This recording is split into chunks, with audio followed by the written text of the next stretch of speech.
So I've previously made a video talking about the ways that Nintendo was out of touch, right? I know, hey, I know, it was a hot take. I'm brave for saying it. We already know. However, recent events have warranted a bit of a follow-up because I have had to face heartbreak and devastation this week. So I want to talk about where Nintendo is right now. So the big headline for this week is that the 3DS and Wii U eShop are going to be closing soon. And to answer the question that most of you undoubtedly have, yes, the 3DS and Wii U eShop is still open. While physical manufacturing of games for these consoles has been pretty much gone for a while now, the eShop has been alive and well. And while this decision to close the eShop really isn't surprising by any means, it was still disappointing to see Nintendo announce this decision on February 15th. Heads up, we're gonna go through the announcement, but this is gonna get a little confusing, just a heads up in advance. But to summarize, after March of 2023, there will be no way to purchase new content on the eShop. Yet, you'll still be able to re-download titles that you already own. So the servers aren't being taken down. Yeah, it's kinda weird. So let's say you already digitally own Fire Emblem Awakening. Then you'll be able to re-download it even after March of 2023. But if by then you don't own that title, then you aren't able to download it ever. But if you buy it physically, then you can still download the updates for that game, but not the DLC, unless you already own the DLC, in which case you can download the DLC. Look, if you're lost, they're basically keeping their servers online, quote, for the foreseeable future, but you can't do anything that involves actually spending money. For some reason. I don't really get it either. But yes, March 2023 is when the eShop will be no more. But even then, not really. As of May 23rd of this year, the eShop will no longer allow you to add money to your account via a credit card. Meaning, okay, it's May 24th, we want Fire Emblem, we have to either get a Nintendo eShop gift card or get a download code from a third-party seller for some reason. So even though March of 2023 is the date being thrown around, the eShop will be effectively dead by this summer, unless for some reason you just put money on your account with your credit card, but then wait to actually buy things until March, even though there won't be any new releases between now and then, at least none that aren't shovelware. Cool. And then after August 29th, you can't use eShop gift cards anymore. After that date, you'll only be able to use download codes until March of next year, or purchase games using the existing balance you made with your credit cards and gift cards. Cool. And this is a big deal for a few reasons. Firstly, these online storefronts have served as a vital tool for gaming preservation.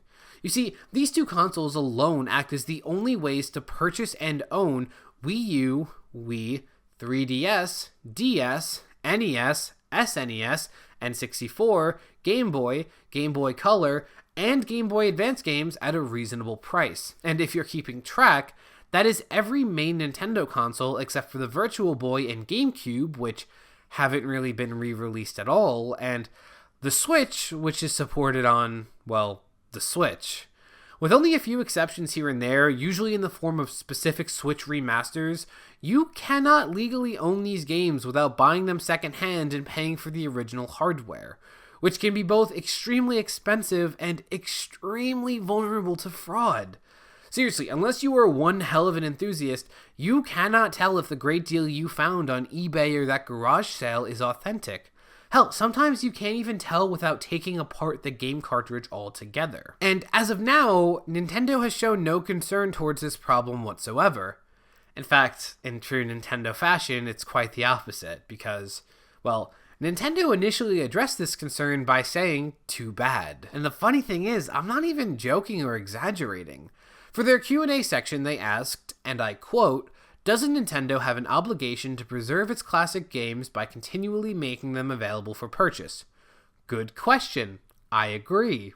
In response, however, they mentioned the current Nintendo Switch Online subscription service, saying that they saw it as an effective way to make classic content easily available to a broad range of players. And before someone defends how condescending and plain incorrect this is, You should know that Nintendo took this part of their announcement down almost immediately. That's not shady at all. The condescending part, I think, speaks for itself, right?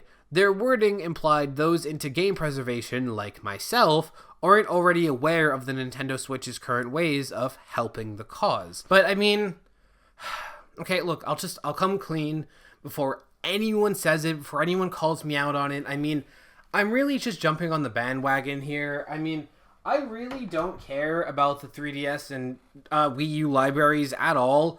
I couldn't be bothered. I couldn't care less about them if I tried. I think both consoles are stupid. I think caring about this is stupid. Limited edition, by the way. SNES, very, very expensive now. I'm sorry. I hope you guys can forgive me for just being a good-for-nothing bandwagoner. I really should have been more transparent up front, also limited edition. But I just really thought I could get some clicks, even though gaming videos, for me, historically don't do the best. But I wanted to take that chance just in case, also limited edition, but I don't really like this one that much. But yeah, I mean, I'm clearly just jumping on the hate bandwagon against Nintendo. I have no passion for the 3DS or Wii U libraries whatsoever. Just a little joke, by the way. Don't take that bit the wrong way. Even if you don't waste your money like I do, if you're enthusiastic about the consoles or even just curious, then hey, that's totally cool. I'm not going to be a gatekeeping creep, and I'm sure no one in the comments will be either. Right, guys? Good. But I said that Nintendo's claims that they were doing enough in the name of gaming preservation is incorrect, right? What do I mean? Well, the Nintendo Switch only offers games across a total of 4 Nintendo consoles, compared to the 3DS and Wii U's 10. And the big catch is that you don't own any of those titles except for games that are specifically developed for the Switch. N64, NES, and SNES games are, with very few exceptions, playable due to a subscription model allowing you to access those games as long as you're maintaining your subscription. So you're paying for the membership in case you eventually want to play the specific titles they offer for as long as they offer them. Or if they offer them. I mean, the Earthbound games, despite being some of the most lauded games of their generations, were just added this month. I'm not even joking. We're like 5 years into the Switch's life cycle. Compare this to what the Virtual Console accomplishes, which is allowing you to just buy a game when you want to play it. I know. It's crazy, right? Nintendo Life made a pretty good point about this, where the subscription model is more profitable long term. Basically, if I buy the SNES library I care about on my 3DS, then they either have to make me pay for it all over again on the Switch, or make it free to me since I already paid for it. But one of those options is a bad look for them, and one limits the amount of money they can make from me. A subscription model ensures they can always receive money from me, and one day they can just end the service and move on to their next way of profiting off of legacy titles. But speaking only for me personally, I don't really play old titles on the Switch, at least the ones that require said subscription, because we have no idea what Nintendo's long-term plans are with this service. Look, in 10-15 years, when we're past the Switch and Switch 2, I don't want to put in hundreds of hours across all of these consoles just to lose my save files if there's literally any alternative. That's lame, and Nintendo hasn't expressed any concern over this. And a lot of these retro titles found on the eShop can cost insane amounts of money when you look for physical copies. Metroid Prime Trilogy? Not a cheap game physically, but it only costs $20 on the eShop. But look, that's just one example, right? I'm nitpicking. It's not like it applies to almost every Atlas release, the Fire Emblem series, the Pokemon series, the Pokemon Mystery Dungeon series, and soon to be the games that were once offered across the 8 discontinued consoles. Good thing, guys. And recent attempts to let people own these legacy titles have all been either timed releases, such as with the Mario and Legend of Zelda Game & Watches, or they just don't manufacture enough units. They manufacture a very small number just to jack up the price later. But let me give you an example of just how bad this is. Just humor me here, okay?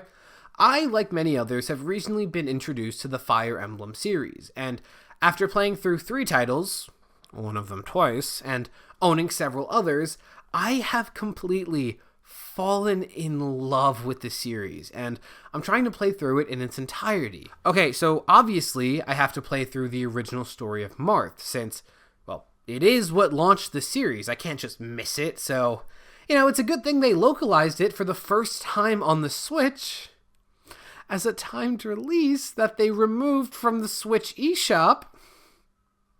Okay, but good news, they actually remastered it on the DS in America, and it's available on the Wii U for a great price, and that's how I played it.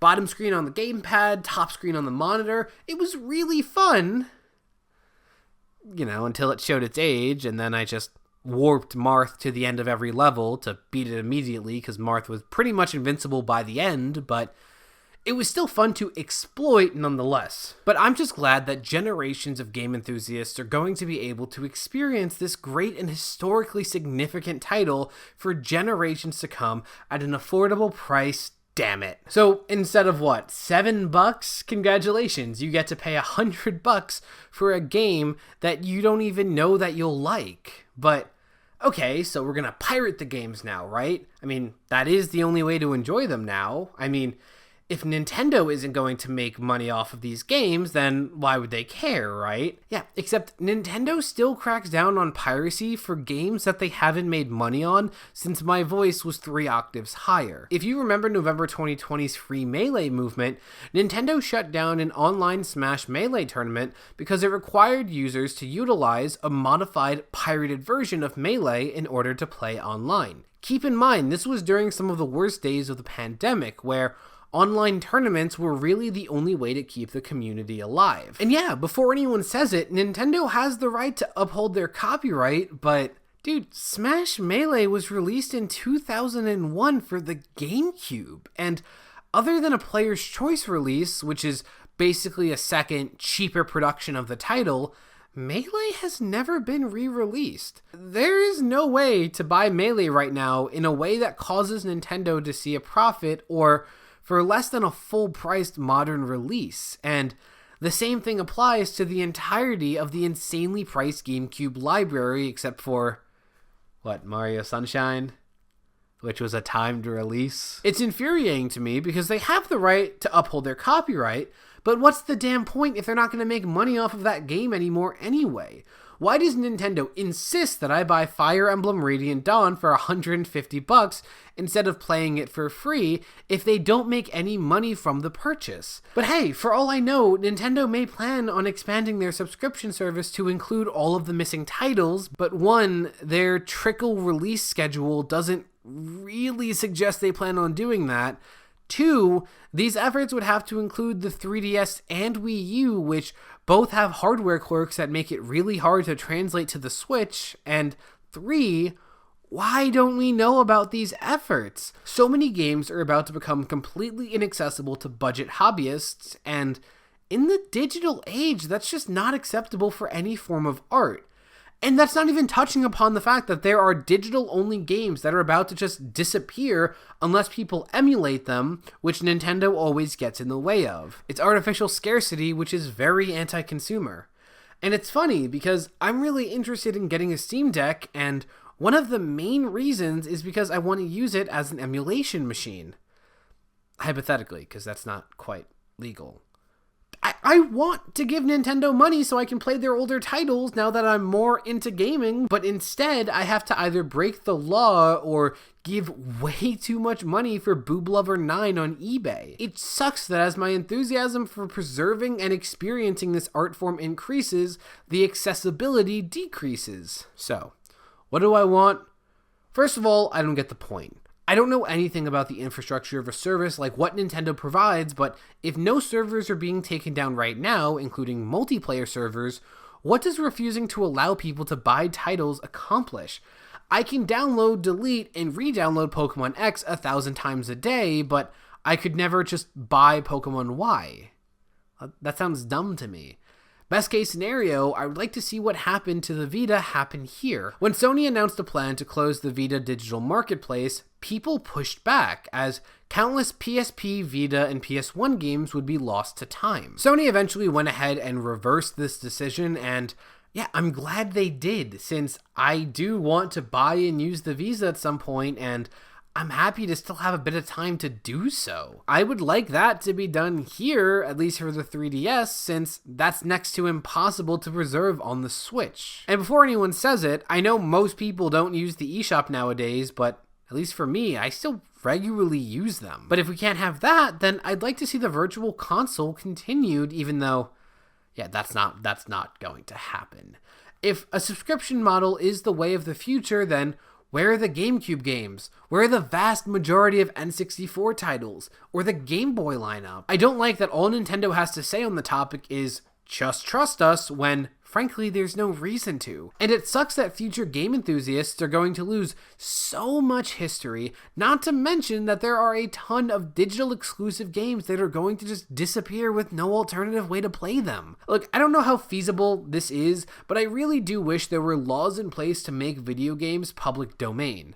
At least, when a console is no longer supported and a game is no longer manufactured, I wish emulation was just fine. And if Nintendo wants to make money on re-releasing Earthbound, a game from the NES, then they can re-release it with features that incentivize to buy it instead of the free emulation. It would force game developers to be more innovative, especially in the age of re-releases, and it would benefit consumers in the long run. And look, I don't know how feasible that is. I'm talking very idealistically there, but I just wish Nintendo would step up. I love collecting games. It is so satisfying, and I would still collect the original releases when I'm able to. But I'm okay with buying things digitally if it means playing it on the Nintendo hardware. I don't know, call me old-fashioned, but this is a lot more fun than me just playing it on a PC with the PS5 controller. No shame if you do, I think it's great, but it just sucks no matter how you look at it. But what do I know? I mean, after all, this only incentivizes me to hack all of these consoles now, even though I had no intention of doing it, and instead of paying Nintendo for digital games in the long run, I guess I'll just end up getting them for free so that I can play them on Nintendo hardware, so I guess Nintendo does benefit in the long run after all. Bye! Hey, thanks for watching. Feel free to like, comment, and subscribe. It actually really helps me out a lot. I make comedic commentary videos, critiques, and video essays every Friday. And if you're not convinced yet, you can check out a recommendation above. Alright, well, thanks again. Bye!